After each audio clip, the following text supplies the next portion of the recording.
Well, I'm glad you're here, Eric. I'm so excited. First and foremost, let's have you tell us a little bit about the book that you are releasing next Tuesday. Oh, this book right here, this one, That book right there, this that's yeah, the one. doesn't exist yet. Next Tuesday, like you said. Well, it's called The Pack. It's a bit of a werewolf, hard-boiled noir detective thriller, way to work through my personal trauma kind of pastiche. The usual. I love that. Thank you, thank you. Um, so can you give us maybe a little synopsis about what it's about, maybe a little bit about the main character? Sure, sure.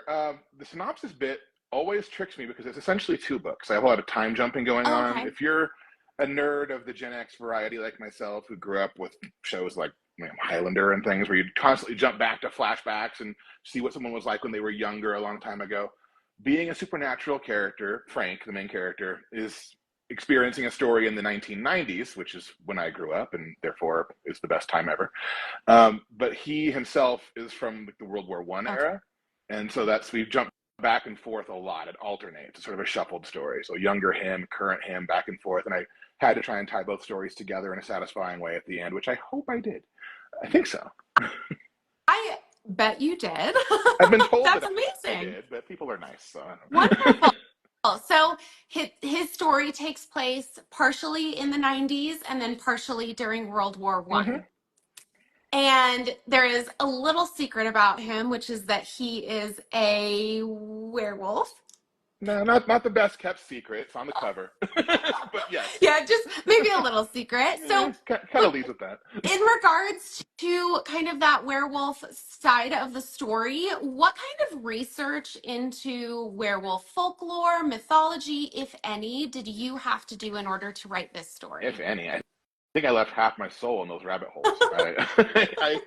There's so many bits of weird folklore that no one pays attention to in current werewolf lore at all, and some that got made up by Hollywood or transplanted from vampire lore or Yeah. other things, and just our current idea, like silver, that's just like a complete invention of like the Wolfman Yeah. era. Otherwise, it's like for vampires and such. So kind of threw that out, replaced it with my own thing. But definitely there's lots of references to that because if you were to suddenly become a werewolf yourself, you'd want to dig into the lore, right? And it'd be pretty confusing. So I'm working on somebody right now with an audiobook version of this, which I'm very excited about. I got the first two Yeah. chapters today, and it sounds awesome. But he's constantly checking with me. How do you say this word? I'm like, I don't know, man. It's Hungarian.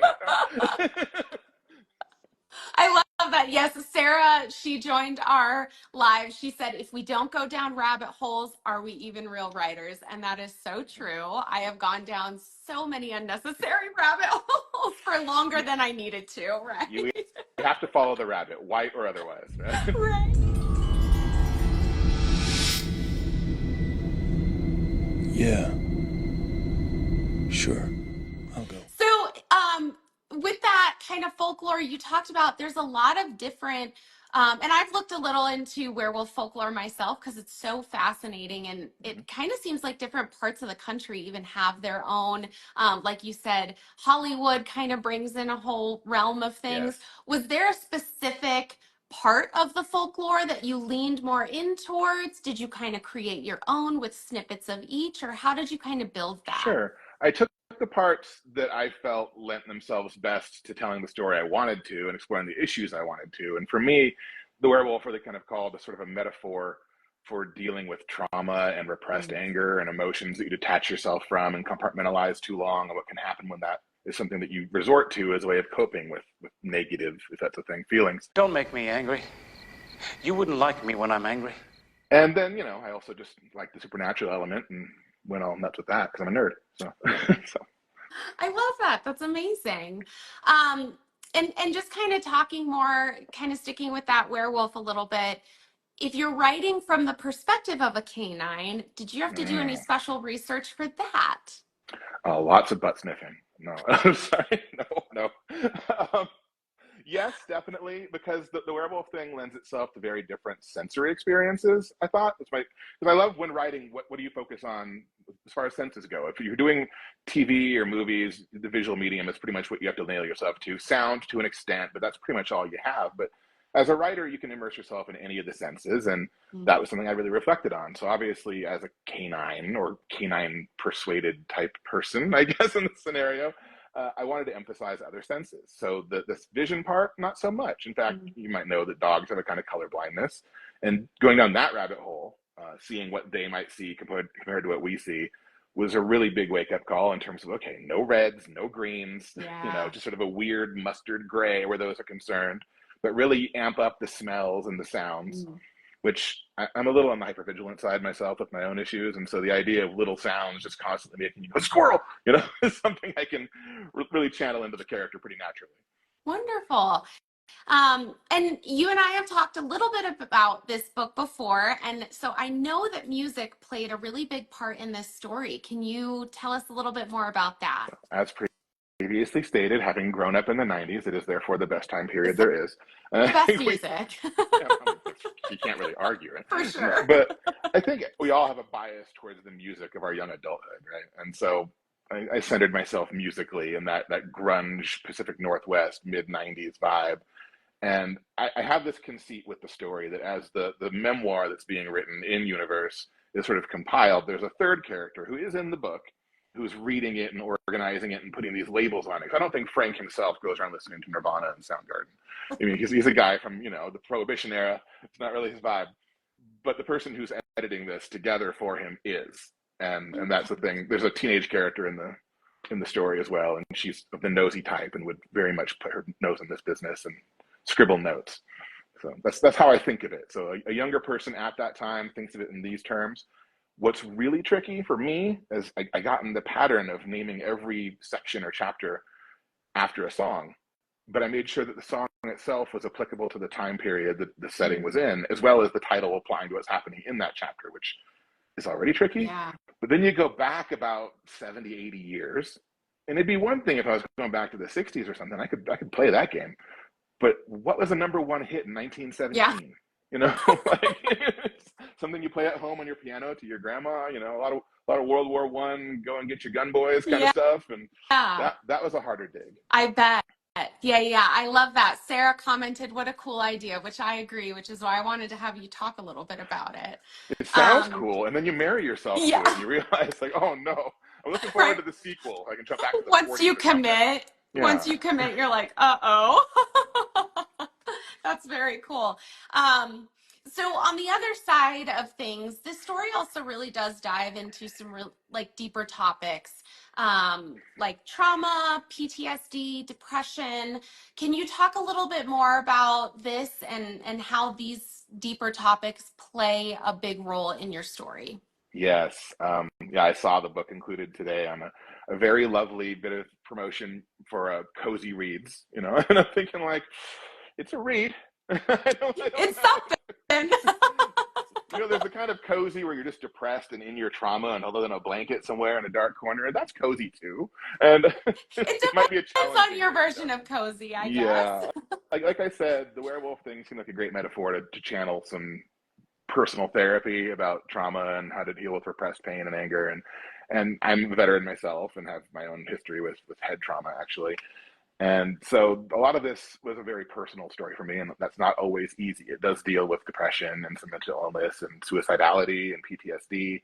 So if that's a triggering thing for any reader out there, know that going in, or maybe don't go in if it's not for you.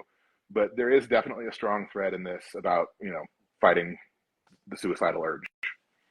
Yeah. And I like that you mentioned, these are some triggers, and reader, kind of keep your eye on those things, take care of your own mental health, obviously, when diving into a book like this. Along with that, kind of knowing the triggers and things like that, is there anything else that you want readers to know before diving into this story? Sure. Sarah has another question. So what are some tropes and what's the spice level? The spice. He knows about the spice. Oh boy, spice. I don't get graphic with the spice. That is a thing that I had to be very thoughtful of because I'm a werewolf fan. I was digging into this as a metaphor to, deal with my stuff, like I said. And when I started looking for contemporary werewolf novels, most of it is sort of like a fated mate thing where we're meant to be, but I don't want to, but I have to. And it's so hot. And so, That wasn't really what I was going for, and no shade on that at all. It's obviously a very hot, pun intended, uh, you know, genre right now, and Yes. all more power to it. But it wasn't what I was looking for. I was looking for a little bit more of that horror noir hard boiled vibe. So I do play up the hard boiled tropes quite a bit. If you've read any Raymond Chandler, I hope you feel like it's familiar territory when you're in the first chapter. There's a lot of that. It was a cold and rainy day when she walked in. That kind of vibe is how I open with, and I have fun with it. I do like to make fun of myself and take the piss, as our friends across the pond would say. And I don't take myself too seriously, although the topics themselves are pretty serious. The spice is there. There is definitely a love story, especially in the past. There's a heartbreak element to it, and promiscuity in the 19 teens is a little different than it is now, but still, Very it's something true. that's dealt with. And there's sexual content, but it's not graphic. It's more like fade to black kind of moments. Wonderful. Mm. Thank you, Sarah. That was a great question, by the way. So like I said, is there anything else that you want readers to know before picking up this story, or Oh, anything that you feel like you want to preface it with? sure.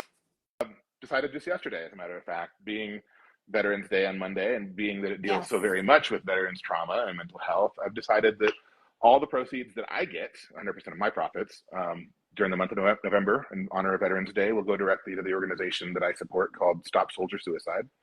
So if you want to do a good thing and buy a book at the same time, because sometimes we have to choose, and let's be honest, the books usually win. This time you can do both, and know that your money is going towards something positive. Wow, that's really amazing. And speaking of it being Veterans Day coming up, and I know that you yourself served, thank you for your service. Happy early Veterans Day. That's a really amazing thing to do. And like he said earlier, readers, if you are looking into this book, make sure that you do check those trigger warnings. But I know that it deals with a lot of heavy topics, but a lot of also really important topics. Mm-hmm. And I like that you don't shy away from that. And I like that, if nothing else, you highlight it even more by, like you said, donating those proceeds to those Yeah. foundations, because it's so, so important. Thank you. Ultimately, it's a werewolf book. It's all about what happens when we get too Right. triggered, right? Right. Yeah, well, yeah, that's true. Wonderful. What can readers expect next from you? Are you working on anything? I am working on the follow-up. This particular set of characters, I didn't necessarily know this going in, but yeah, the way I formatted it with being set in 95 and flashing back to a certain era and introducing other characters that, now have so much more to explore, this is easily at least a trilogy if I don't turn it into just an ongoing series where I skip maybe a year or two in the modern era and then maybe a generation in the past era, so we can find ourselves in the 40s while dealing with new hits from 97 or something like that. I love that. That's awesome. And you mentioned that you're getting an audiobook made out of this. Where can readers find that audiobook when it is completed? That will be on Audible eventually. In the meantime, I expect before the release on Tuesday to have at least the first chapter, maybe the first few already mastered, and on my YouTube page as sort of a free teaser. So please do feel free to tune in to my golden words and the dulcet tones of my friend Mr. Volner, who is doing an amazing job so far reading it. That's awesome. Amazing. So speaking of that, where can readers find you online and keep up with you? Well, my name is pretty distinctive. It's sort of a family curse. Werewolf joke, half intended. But you can find me really easily just searching for EC Psalmist on pretty much any platform, whether it's TikTok or YouTube or Facebook or any of those. I'm there. I'm hard to miss. Wonderful, wonderful. So yes, readers, please reach out, find EC Solness. Like he said, Instagram here, his profile, but also check him out on YouTube and get a sneak peek of the pack audio version. That's very cool. And don't forget to buy the pack on Tuesday, November 12th. Like he said, one, it's just a new book. We love books, but also the proceeds are going to a really, really good cause. There it is. I love the cover with the wolves. And I noticed the little tagline on it, the strength of the wolf is the pack, which That's from one of my favorite poems. Our family says that poem to each other every Perfect. night. It's kind of our little good night thing. So I thought that was really cool. So, My book opens with that poem in its entirety. I give full credit where it's due to Mr. Kipling. And hearing my reader, Aaron Volner, read that this morning, I got that audio file. I'm like, oh man, you make it sound so cool. For the strength of the pack is the wolf, and the strength of the wolf is the pack. But it's also a key message for mental health, especially with the veterans thing. If you're feeling yes. like self-harm is a thing, isolation is a big part of that. And that the idea of a lone wolf is kind of a sad thing. Yes. And finding your pack is pretty key to getting through things. And that's really what the story is about when it comes down to it. Not to spoil anything, but Yes. No, I love that. I love the symbolism of it and kind of joining those two worlds. And while tackling some really heavy topics with that supernatural element to kind of make it fun, because reading should still be fun, but yeah, fun. Thought-provoking as well. Yeah, fun. Cozy. Yeah, cozy. Snug. All right. Well, thank you so much, Eric. Thank you, everybody, for tuning in. I apologize about the audio issues, but I am so glad. No, it's okay. I'm so glad that we got it figured out. We were able to chat. Yeah. Is there anything else that you want to share, Eric, before we close out here? I just apologize, too. I don't even have the excuse of being a 100-year-old Luddite to blame it on. I just messed it up. So you're totally fine. All right. Well, don't forget November 12th, the pack comes out. And Eric, hopefully we chat again soon. This was really lovely. Thank you for joining me. Thank you, Lauren. All right.